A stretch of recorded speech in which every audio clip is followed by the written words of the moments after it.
What if everything you thought you knew about Tommy's firing was a flat-out lie? And what if Cami Miller didn't fire him just because they disagreed on a risky offshore well?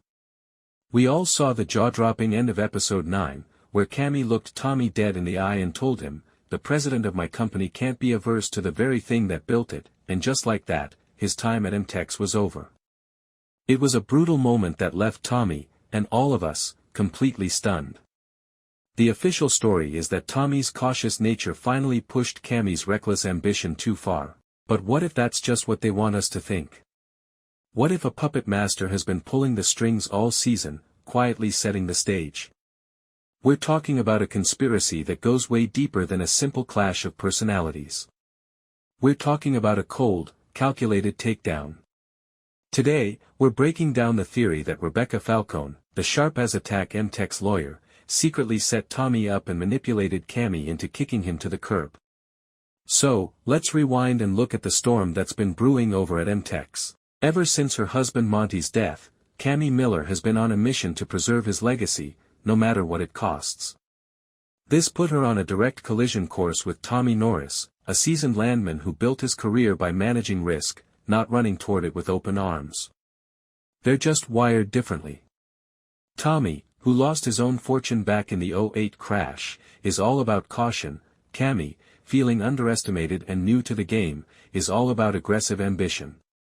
The breaking point was that Louisiana offshore rig, a massive gamble with what some say is only a 10% chance of hitting. Tommy saw a fast track to bankruptcy, Cami saw the future of the company.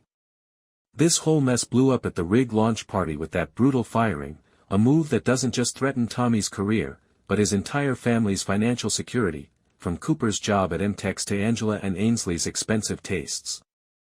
On the surface, it's a simple corporate power play. New boss Cami wants a yes man, and Tommy just isn't built that way. But when you look closer, a different story starts to take shape, one where Cami wasn't acting alone. And that's where Rebecca Falcone slides into the picture. Who is Rebecca Falcone, really? She walked into M-Tex as this ambitious liability lawyer, your standard corporate shark. Her job was to fend off lawsuits and handle the company's legal messes. We've seen her work with Tommy, and after some initial friction, they seem to develop a grudging respect for each other.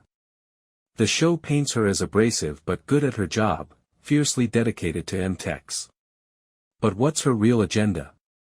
Some fan theories have even tossed around the idea that she has hidden ties, maybe placed inside M-Tex by an outsider like Galino to be his eyes and ears. But look at how she operates. She's always gathering intel, playing the long game, and protecting her reputation at all costs. She is a master strategist, and what if that strategy goes beyond the courtroom? The show has made a big deal of her complicated relationship with Tommy, shifting from enemies to allies. But what if that was all part of the plan? What if earning Tommy's trust was just a way to pinpoint his biggest weakness in Cami's eyes, his caution? Publicly, Rebecca was right there with Tommy, opposing Cami's reckless offshore plan. But what if, behind the scenes, she was using that to her advantage? Think about it, Rebecca's a lawyer. She knows how to persuade and influence people. She would have had Cami's ear, offering counsel. It would have been incredibly easy for her to frame Tommy's completely valid concerns not as smart risk management, but as a sign he didn't believe in Cami's leadership. She could have preyed on Cami's insecurities, painting Tommy as an old-school dinosaur standing in the way of her vision. We're meant to see Rebecca as a potential ally for Tommy, but in the world of Landman, loyalty is always for sale. Okay, so this is where the theory really starts to click. How does a little manipulation become a full-blown conspiracy to get rid of Tommy? It all comes down to opportunity. Cami's alliance with the cartel-connected investor Galino, the one man Tommy warned her about, was the first domino. Cami chose dirty money over good advice, proving she'd put ambition before integrity. That decision drove a huge wedge between her and Tommy, a wedge a skilled player could easily exploit. Now, here's how it could have gone down. Imagine Rebecca watching this all unfold. She sees that Cami is emotional, impulsive, and easily swayed by anyone who validates her hunger for success. Maybe Rebecca has her own reasons for wanting Tommy out. Maybe she thinks he is holding M-Tex back. Or, more sinisterly, maybe she has her own deal with Galeno, one that would work a lot better with a more compliant president running M-Tex. After all, Galeno himself predicted Cami might get rid of Tommy. In the weeks before the firing, Rebecca could have been feeding Cami a steady stream of legal concerns about Tommy's leadership. Picture memos she might have drafted, highlighting the shareholder liability of a president who is adverse to the very thing that built the company.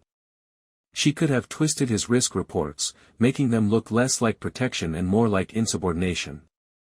For a Cami who already felt insecure, that would have been all the convincing she needed. And the final piece? Cooper's legal nightmare. At the end of episode 9, Cooper gets caught on camera beating the man who assaulted Ariana. It's a legal disaster that's going to need a top-tier lawyer. And who gets the call? Rebecca Falcone. What if that's no coincidence? What if Rebecca's sudden, deep involvement with the Norris family is exactly how the conspiracy gets exposed? Desperate to save his son, Tommy will have to work side by side with the very person who orchestrated his takedown. He'll be watching her every move. In that high-stakes, emotional pressure cooker, he'll finally see the pattern. One stray email, one slip of the tongue, a connection to Galeno that doesn't add up, that's all it would take for a guy like Tommy to realize he wasn't just fired, he was surgically removed. So, if Tommy figures out this betrayal in the finale, what's next? This changes the entire game. His fight is no longer just about his job, it's about revenge. Prediction 1, Tommy confronts Rebecca and Cami. This won't be a quiet chat. It'll be an absolute explosion. Tommy is not the kind of man who takes betrayal sitting down. We can expect a raw, powerful scene where he lays the whole conspiracy bare, exposing how Rebecca played Cami's ego like a fiddle. This will likely be a brutal wake-up call for Cami, forcing her to see the catastrophic mistake she made. Prediction 2, Tommy strikes out on his own, but with a vengeance. Fan theories are already buzzing that Tommy will start a rival company, maybe with Cooper, and call it M-Tex for Norris. Finding out he was set up would be all the motivation he needs. He wouldn't just be competing with M-Tex, he'd be trying to tear it down. He might even use his complicated history with Galeno. A finale preview shows Tommy meeting with Galeno, who threatens to take what he loves most. But what if Tommy flips the script and partners with Galeno to systematically destroy Cami from the outside? It's a classic Taylor Sheridan move, the enemy of my enemy is my friend. Prediction 3, Rebecca's true endgame is revealed. Why did she do it? The finale is titled Tragedy and Flies, which sounds ominous. Maybe her motive is tied directly to that tragedy. Perhaps she got Tommy out of the way to let Galeno's cartel get a stronger grip on M-Tex, a move that will end in disaster. Her defending Cooper could just be her way of controlling the last loose end, the Norris family. Her plan might not have been just to get Tommy fired, but to neutralize him completely, making her the real power behind the throne at M-Tex, with Cami as her disposable pawn.